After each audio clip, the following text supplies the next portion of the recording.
नमस्कार, मी तुमचं स्वागत करते आपल्या चॅनलवरती। आज आपण क्रांती दिन निमित्त मराठी निबंध लिहिणार आहोत। चला तर मग व्हिडिओला सुरुवात करूया।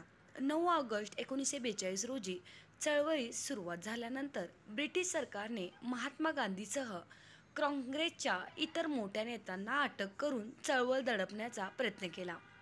त्यांच्या अटकेनंतर अरुणा असफ अली यांनी ऑल इंडिया काँग्रेस कमिटीचे नेतृत्व केले। हा ऐतिहासिक दिवस लक्षात ठेवण्यासाठी 9 ऑगस्ट हा क्रांती दिन म्हणून साजरा केला जातो।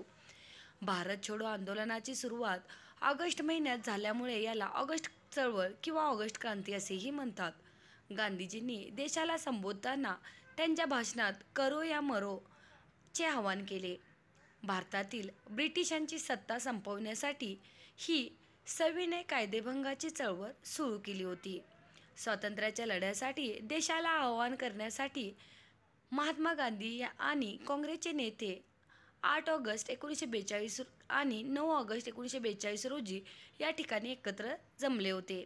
या ऐतिहासिक क्षणाची आठवण करून देणाऱ्या स्मारकाची उभारणी या मैदानावर केली गेली आहे।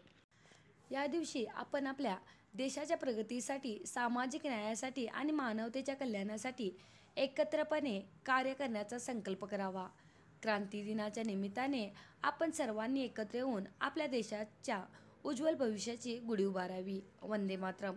आज आपण क्रांती दिनानिमित्त थोडक्यात निबंध पाहिलेला आहे। तर हा व्हिडिओ तुम्हाला कसा वाटला नक्की सांगा आणि व्हिडिओ आवडल्यास आपल्या चॅनलला सबस्क्राईब आणि व्हिडिओला लाईक करायचं विसरू नका। व्हिडिओ पाहिल्याबद्दल खूप खूप धन्यवाद।